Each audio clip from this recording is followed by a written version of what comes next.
मिला टाइम्स में खुशामदीद। लोकसभा के चौथे फेज के लिए आज वोटिंग हो रही है। लोकसभा की कुल 96 सीटों पर आज लोग वोट डाल रहे हैं और 10 स्टेट में ये लोकसभा की 96 सीटें शामिल है।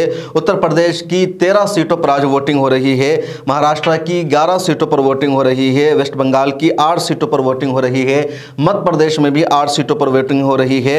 झारखंड और बिहार में 5-5 सीटों के लिए वोट डाले जा रहे हैं। ओडिशा में 4 सीटों पर वोटिंग हो रही है। इसी तरह कश्मीर में भी लोकसभा की 1 सीट पर आज वोटिंग हो रही है। 96 लोकसभा सीटों में से कुछ लोकसभा के हलके ऐसे हैं जो बहुत ज़्यादा चर्चे में हैं, बहुत ज़्यादा मशहूर हैं और उन पर हर एक की नज़र है, और कुछ सीटें ऐसी है जहां से कुछ मुस्लिम रहनुमाओं का जीतना ज़रूरी है। हर कोई उनके लिए दुआ कर रहा है। और इन 96 सीटों में से पहली लोकसभा की सीट है हैदराबाद, दूसरी है औरंगाबाद, तीसरी है बहरामपुर, चौथी है दरभंगा, इसी तरह कन्नौज। हैदराबाद सबसे ज़्यादा सुर्खियों में है क्योंकि हैदराबाद में 1984 से लगातार ऑल इंडिया मजलिस इत्तेहादुल मुस्लिमीन को जीत मिल रही है। उससे पहले कांग्रेस को वहाँ जीत मिली थी, दूसरे उम्मीदवारों को जीत मिली थी, लेकिन 1984 में पहली मरतबा बैरिस्टर असदुद्दीन ओवैसी के वालिद सलाहुद्दीन ओवैसी को जीत मिली। उसके बाद वो जीतते रहे और 6 मरतबा लगातार उन्होंने जीत हासिल की। 2004 से असदुद्दीन ओवैसी वहाँ से चुनाव लड़ रहे हैं और वो लगातार जीत हासिल कर रहे हैं। बीजेपी हर मरतबा मजबूती के साथ चुनाव लड़ने की कोशिश करती है, टक्कर देती है, लेकिन जीत नहीं पा रही है। कांग्रेस का लोकसभा में वहाँ ज़्यादा वोट नहीं है। 2024 के लोकसभा चुनाव में असदुद्दीन ओवैसी हैं और बीजेपी ने उनके मुकाबले में एक अदाकारा माधवी लता को खड़ा कर रखा है। माधवी लता को मीडिया में बहुत ज़्यादा जगह मिली, बहुत ज़्यादा एक हंगामा क्रिएट किया गया। मीडिया ने या कई टीवी चैनलों ने अपने एक रिपोर्टर को माधवी लता के साथ ही लगा रखा था। माधवी लता ने शुरू में हिंदू मुस्लिम के एजेंडा पर चुनाव लड़ने की कोशिश की, बाद में उसने मुसलमानों के तय एक अच्छा रुख अपनाया, मुसलमानों का वोट मांगने की कोशिश की, लेकिन ऐसा लग नहीं रहा है कि माधवी लता को कामयाबी मिल पाएगी। हैदराबाद लोकसभा में मुसलमानों का वोट तकरीबन 60% है, बकिया दूसरे लोगों का वोट है और इस 60% वोट के सहारे ओवैसी और या उनके वालिद लगातार जीत हासिल करते रहे हैं। पिछले चुनाव में भी अच्छे खासे मार्जिन से बैरिस्टर असदुद्दीन ओवैसी को जीत मिली थी। बीजेपी को ज़्यादा से ज़्यादा वहाँ 2-2.5 लाख से 3 लाख तक की वोट मिला है। इससे ज़्यादा वोट कभी भी बीजेपी को नहीं मिल सका है। इधर असदुद्दीन ओवैसी को हमेशा 5 लाख या इससे ज़्यादा वोट मिलता रहा है। जो वोट का टर्न आउट है वो हैदराबाद में कम होता है, यानी साफ पता चलता है कि बहुत सारे हैदराबादी ऐसे हैं जो वोटिंग में दिलचस्पी नहीं रखते, वोट डालने नहीं जाते हैं। और जो लोग वोट डालने नहीं जाते हैं वो ज़्यादातर असदुद्दीन ओवैसी के ही वोटर्स होते हैं। यही वजह है कि असदुद्दीन ओवैसी ने भी लगातार कोशिश की, अपील की इन लोगों से कि वो वोट डालें। हैदराबाद लोकसभा सीट से 1952 में पहले शख्स जो MP बने थे वो कांग्रेस के उम्मीदवार थे, अहमद मोहिउद्दीन। उसके बाद 1957 में वहाँ के MP बने थे व्यानक राव, इसी तरह गोया, इसी तरह KS नारायणा, इस तरह के लोग वहाँ के MP बन चुके हैं। 1984 से ऑल इंडिया मजलिस इत्तेहादुल मुस्लिमीन को वहाँ जीत मिल रही है। लोकसभा की दूसरी सीट जहां आज वोटिंग हो रही है और वो सीट बहुत अहम है, वो है बहरामपुर।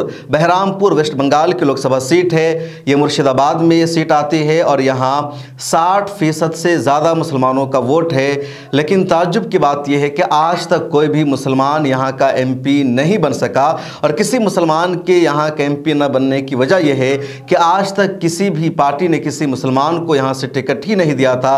पहली मरतबा ममता बनर्जी ने यहाँ से एक मुसलमान क्रिकेटर यूसुफ पठान को टिकट दिया है। अब वो चुनाव जीत पाते हैं या नहीं ये कहना मुश्किल होगा, क्योंकि इनके मुकाबले में कांग्रेस के उम्मीदवार है अधीर रंजन चौधरी, वो मजबूत उम्मीदवार है।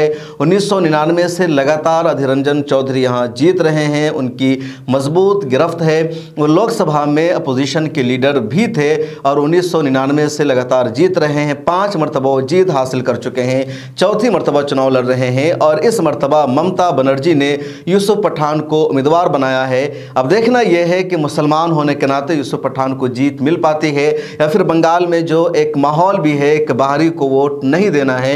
यूसुफ पठान गुजरात से आते हैं, क्रिकेटर है, बंगाल से उनका ताल्लुक़ नहीं है, बंगाली लैंग्वेज वो नहीं जानते हैं, तो उनका असर हो पाएगा। वहाँ की जनता यूसुफ पठान को, TMC को सपोर्ट करेगी, कांग्रेस को।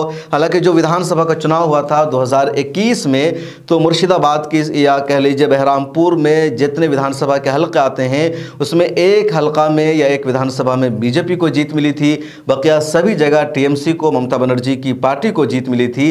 कांग्रेस का यहाँ भी सफाया हो गया था। तकरीबन 30% वोट यहाँ बीजेपी को मिला था, 15% वोट ही कांग्रेस को मिला था। एक भी उम्मीदवार को जीत नहीं मिल सकी थी। बकिया पूरा का पूरा वोट यहाँ टीएमसी को गया था। 60% मुसलमानों का वोट है बहरामपुर में। आज़ादी के बाद से अब तक कोई भी मुसलमान यहाँ का सांसद नहीं बन सका। वजह यह थी कि यहाँ से किसी भी पार्टी ने मुसलमान को टिकट नहीं दिया। पहली मर्तबा यूसुफ पठान को टिकट दिया गया है।